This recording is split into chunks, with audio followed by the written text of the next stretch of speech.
Oi, tudo bem? Já estamos na nona parte dessa psicoleitura. Deixa o like e se inscreva para não perder nada, ok? Vamos lá. Hoje a gente vai mergulhar nas páginas 34 a 37 do livro da psicologia. É um momento chave, né? O nascimento da psicologia mais científica e experimental com o Wilhelm Wundt. A ideia aqui é sacar como a psicologia deu esse salto, sabe? Saindo um pouco só da filosofia e entrando mais no laboratório mesmo. O Marco Zero parece ser esse laboratório que o Wundt criou lá em Leipzig em 1879. Isso foi mais que um símbolo, né? Parece que mudou tudo. Deu outro status para a psicologia. Exatamente, foi assim, um divisor de águas. Porque, olha, enquanto em outros lugares, tipo nos Estados Unidos, a psicologia ainda estava muito na vibe filosófica, né? Discutindo consciência, o eu de forma mais abstrata, o Wundt lá na Alemanha, ele veio com outra pegada. Uma pegada mais das ciências naturais. Ele queria observar, queria experimentar e o principal, medir. Medir os processos da mente. Medir a mente. É, a proposta era essa, tratar a mente como algo que dá para estudar cientificamente, com experimento, com dados.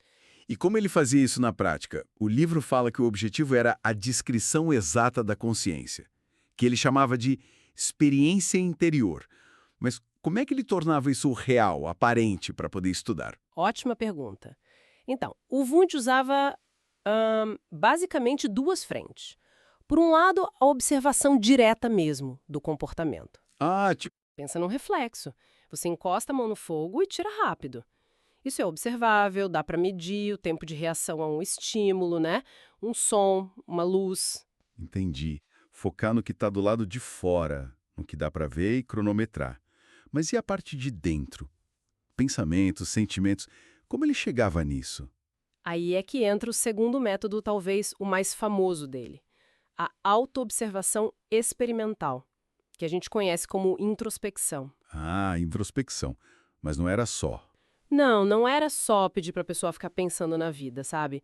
Eram condições super controladas, de laboratório mesmo. Tinha gente treinada para isso. Treinada?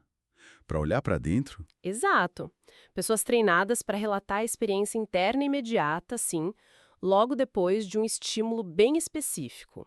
Luzes, sons, pesos. Então era uma introspecção mais metódica, assim. Ele tentava padronizar até isso. Isso, perfeito. O objetivo era quebrar a experiência consciente nos seus tijolinhos básicos, sabe? Nos elementos mais simples. E tem um ponto interessante. Wundt não via o mundo físico, externo, e o mundo psíquico, interno, como coisas separadas. Para ele interagiam o tempo todo. E as sensações eram a ponte, é isso? Exatamente. Por isso ele estudou tanto as sensações. Visual, auditiva, tátil. Ele queria entender como elas funcionavam, quais eram os componentes básicos delas. Falando nisso, o texto menciona três componentes para a sensação: qualidade, intensidade e o tal do tom sensorial. Consegue dar um exemplo para a gente visualizar? Claro, claro. Pensa, num perfume. A qualidade seria o tipo de cheiro. Se é floral, amadeirado, cítrico. Uhum. A intensidade seria se ele é forte ou suave. E o tom sensorial é a parte afetiva, se é agradável, desagradável ou enjoativo. Ah, legal. Faz sentido. Qualidade, intensidade e se é bom ou ruim, basicamente. Isso, Wundt achava que toda sensação pura tinha essas três dimensões aí. Mas a gente normalmente não percebe essas coisas separadinhas, né? A experiência parece mais um pacote completo. Exatamente, esse é outro ponto fundamental do Wundt. Ele dizia que essas sensações básicas, elas não ficam isolhadas. Elas se juntam, se combinam e formam o que ele chamou de representações ou ideias mais complexas. Tipo, Tipo quando você vê um rosto. Você não percebe, uma linha curva aqui, uma mancha de cor ali? Não. Você reconhece a pessoa, o rosto como um todo. Essa percepção do todo vem da combinação daquelas sensações mais básicas.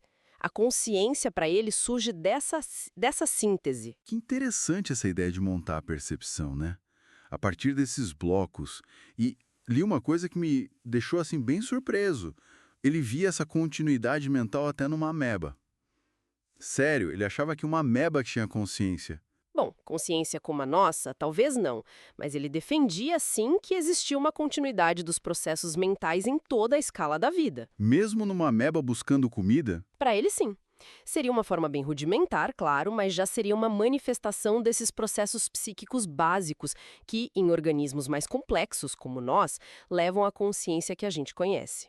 Era uma visão bem abrangente da mente na natureza. Entendi.